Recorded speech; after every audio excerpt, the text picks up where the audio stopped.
머큐리 같은 경우는 사실 이제 그 라우터하고 인터넷 공유기 이런 걸 주로 생산을 하는데요.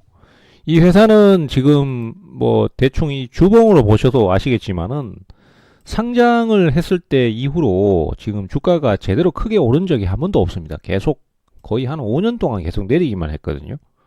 사실 초기에 상장할 때만 해도 만 원 이상을 주가를 유지했었는데 뭐 지금까지 계속 좀 내림세를 탔습니다. 그만한 이유가 있을까 싶어서 봐도 사실은 그 정도까지는 아니에요. 뭐 그렇다고 엄청나게 뛰어난 거는 아니지만은 그래도 어느 정도 자기의 역량은 충분히 그 발휘하고 있습니다. 보시다시피 매출도 매년 꾸준하게 나옵니다. 1,500억에서 1,600억 정도 나오는 편이고 올해도 뭐 이 상태 같으면은 올해 아니죠. 이제 작년이죠. 작년에도 뭐 아마 한 1,000 몇백억 정도는 나올 것 같고요. 영업이익도 꾸준히 나옵니다. 근데 저는 사실 개인적으로 이 회사가 이렇게 나쁜 회사가 아닌데도 불구하고 주가가 이렇게 계속 내려가는 거는 그 시장의 어떤 구조 때문이라고 봅니다. 그러니까 우리나라 증시는 실적보다는 이슈에 민감하기 때문에 실적이 아무리 좋아도 별로 큰 반응을 못 보이는 거죠.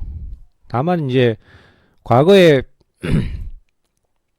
재작년 같은 경우에 2023년도에 그 우크라이나 재건 관련해서 그 인터넷 통신망이 들어갈 경우에 혜택이 있다고 해서 주가가 한번 급등을 했던 적이 있고요. 그때 한 5천원에서 만원까지 한번 급등을 했습니다. 그리고는 뭐 그 이후에 계속 좀 내리는 상태고 최근 들어서 이제 주가가 좀 요동을 치기 시작했고 움직임이 나오기 시작했는데 그 이유가 제2기 트럼프 행정부가 들어서면서 그 중국에 대한 견제가 굉장히 강해졌습니다.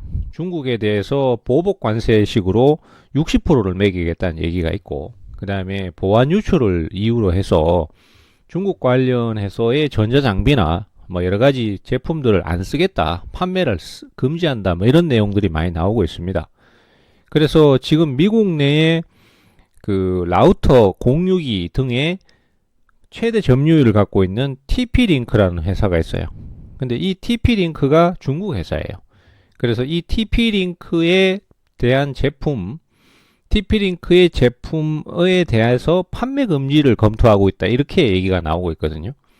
근데 아마 그렇게 될 가능성이 크지 않나 이렇게 보고 있습니다. 그렇게 되면은 이 머큐리가 혜택을 받을 수 있어요. 머큐리 같은 경우는 이제 미국의 공용 그런 통신 프로토콜에 대해서 허가를 다 받아 나온 상태고 또 거기에 맞춰서 제품 출시를 하고 있습니다. 그래서 TP-Link가 이제 아예 판매 금지가 되면은 그 외의 제품들이 수혜를 받게 되는데 그래서 머큐리도 득을 볼 가능성이 있지 않느냐 해서 최근에 주가가 움직임이 좀 강하게 나왔습니다. 최초 여기서 한번 떴고 그 다음에 후속 매수가 여기서 한번 들어왔는데 지금 바로 돌파는 안 나오고 조정 거치고 난 다음에 지금 옆으로 횡보하고 있는 중이에요. 근데 조만간 아마 반전 시도가 또 들어올 가능성이 있어 보입니다. 그리고 만약에 실제로 그 TP-Link에 대해서 판매 금지가 이루어지게 되면은 이 종목은 급등세를 더 탈 가능성이 있다. 이렇게 보셔야 되겠습니다.